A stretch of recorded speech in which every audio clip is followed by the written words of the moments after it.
Bonjour. Alors, dans les premiers trois modules, on a parlé de comment l'électricité est créée. On a parlé de l'électricité statique et de l'électricité dynamique. Là, on va essayer de concrétiser ça un peu plus parce que l'électricité, c'est pas juste un concept théorique, mais c'est vraiment quelque chose qu'on utilise au quotidien. Alors, puis il n'y a personne qui peut dire qu'il n'utilise pas l'électricité au quotidien, à moins que vous vivez dans une forêt en train de vivre sur ce que vous trouvez dans la forêt. Vraiment, il n'y a personne dans l'école qui peut dire qu'il n'utilise pas l'électricité. On utilise ça tous les jours dans la salle de classe juste pour les lumières. Donc, comment est-ce que l'électricité est générée? Comment est-ce que ça rend chez nous? Combien coûte l'électricité? Ça, c'est des thèmes qu'on va adopter dans nos derniers deux modules. Et dans cette vidéo, on va parler particulièrement de comment l'électricité est distribuée après avoir été générée. On va garder la génération d'électricité pour la dernière module. Donc, pour comprendre comment l'électricité est distribuée, il faut que j'introduise brièvement le concept du courant continu et du courant alternatif. Puis on va pas trop rentrer là-dedans. Ça, c'est un sujet que vous allez vraiment aborder en physique 11e année si vous prenez ce cours, mais je vais l'introduire brièvement. Donc, le courant continu, c'est un courant qui se déplace dans une seule direction dans un circuit. Donc, tous les circuits qu'on a créés jusqu'à présent dans le cours, c'est des exemples de courant continu. En anglais, on appelle ça direct current, DC current, ou DC energy, DC electricity, excuse. Donc, un circuit qui contient une pile et qui, disons, passe à travers un interrupteur. Ça serait un courant continu parce que les électrons vont bouger dans une direction toujours et ils vont jamais changer de direction. Le courant alternatif, ou en anglais alternative current ou AC electricity, c'est un courant qui peut se déplacer dans les deux sens. Puis ça ne veut pas dire que tu as un courant, un circuit comme ça, puis que les électrons peuvent aller comme ça, puis là soudainement changer de direction, puis aller comme ça. C'est pas de ça que je parle. Quand je dis que le courant peut se déplacer dans les deux sens, imaginons qu'on a une usine ici qui fabrique, qui génère de l'électricité. Puis là, on a les fils électriques qui amènent l'électricité jusqu'à chez toi. Bon, les électrons vont... Il y aura dans ce fil des électrons. Et ce que les électrons vont faire, c'est que les électrons vont, à chaque seconde, même plus qu'à chaque seconde, ils vont changer de direction. Donc l'électron va aller par là, puis là il va aller par là, puis là par là, par là, par là, par là. Et ce mouvement d'électrons est assez pour générer un champ électrique qui va aller de l'usine jusqu'à la maison. Et l'électricité qui sort de nos prises murales, c'est un courant alternatif et non un courant direct, un courant continu. Puis, en fait, le groupe musical AC/DC s'est inspiré de le courant alternatif, le courant continu, pour le nom de leur groupe, mais c'est pas de ce groupe qu'on parle, c'est de l'électricité. Donc, ça c'est un exemple un peu plus visuel du courant continu et du courant alternatif. Donc, on a à gauche le courant continu.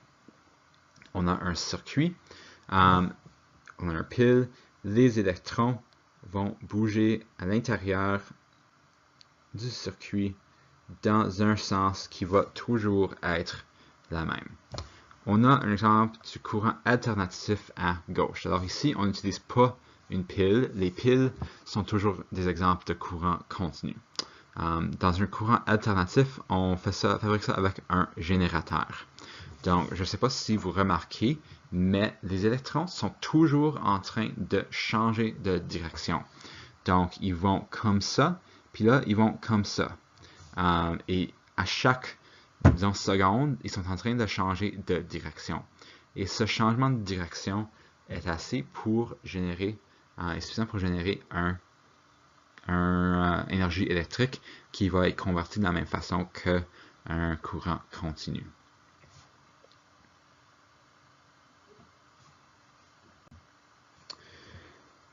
Donc, l'électricité est générée à des grandes centrales électriques. Puis dans le module 5, on va parler des différents types de centrales électriques.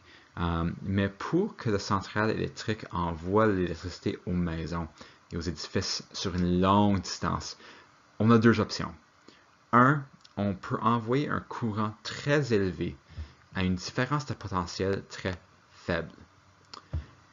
Ou deux, on peut envoyer un courant faible à une différence de potentiel très élevée. Option numéro 1, envoyer un courant très élevé à une différence de potentiel faible. On va avoir besoin d'un fil énorme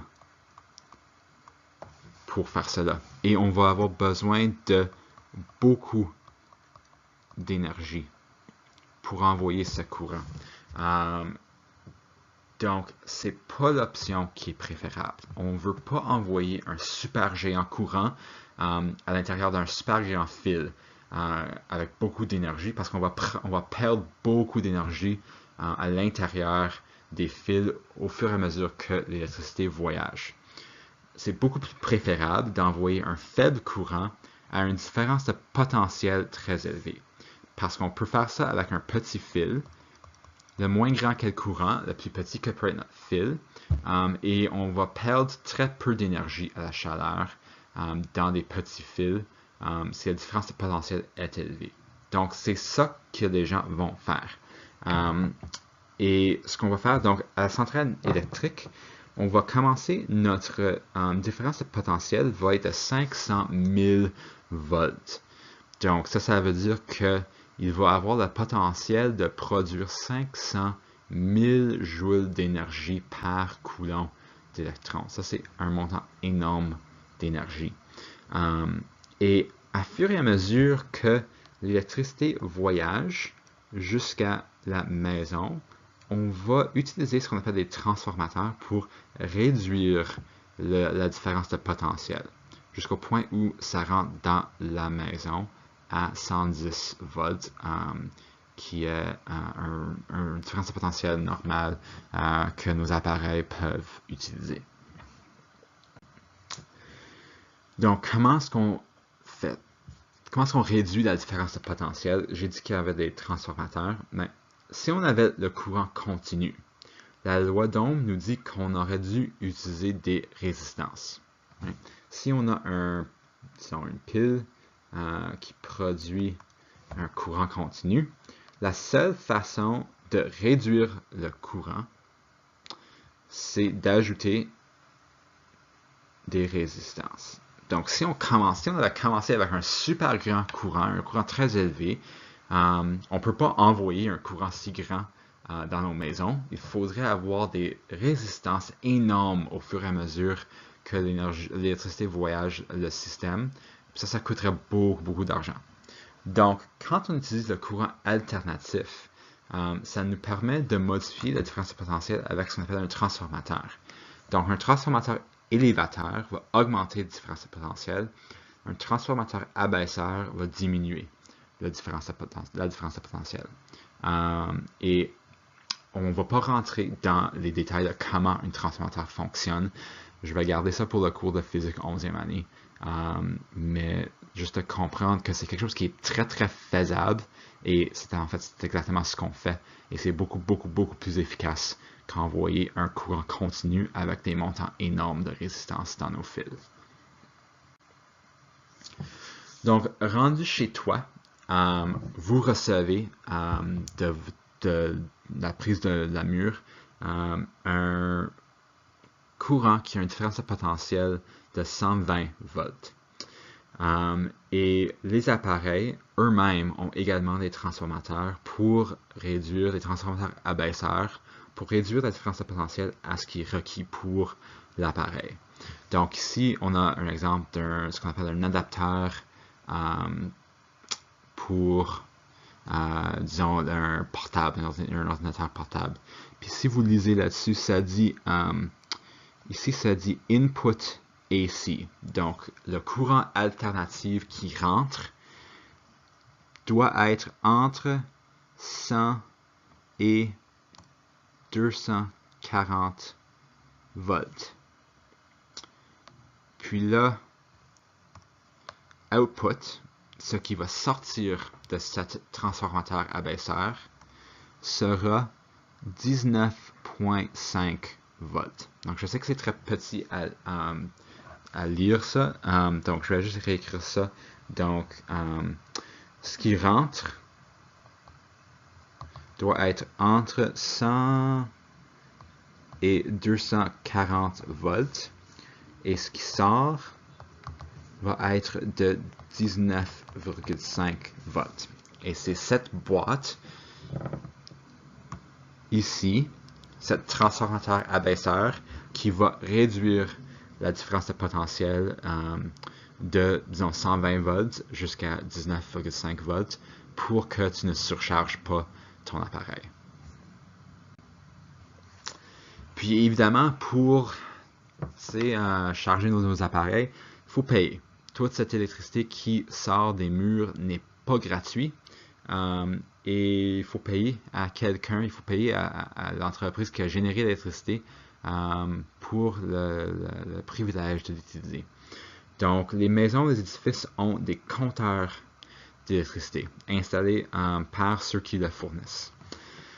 Ça, c'est un exemple d'un compteur d'électricité. Et c'est illégal d'altérer un compteur pour que ça représente une différente valeur. Ces compteurs sont sont monitorés par les fournisseurs et si tu es pris à l'altérer, tu pourrais faire face à des conséquences en cours parce que c'est illégal de le modifier. Les fournisseurs doivent les inspecter et doivent démontrer qu'ils sont précis. Eux-mêmes doivent démontrer qu'ils ne sont pas en train de les modifier pour te surcharger pour ton usage d'électricité. Mais par l'année 2020, tous les compteurs en Ontario vont être des compteurs intelligents. C'est-à-dire qu'ils vont envoyer les données à l'aide d'un réseau sans fil. Et tu vas être capable d'observer ton utilisation d'électricité sur l'Internet presque en temps réel. Donc, ça nous permet de vraiment voir comment on peut économiser l'énergie pour maximiser notre efficacité et réduire justement le montant qu'on paye pour toute l'électricité qu'on est en train d'utiliser.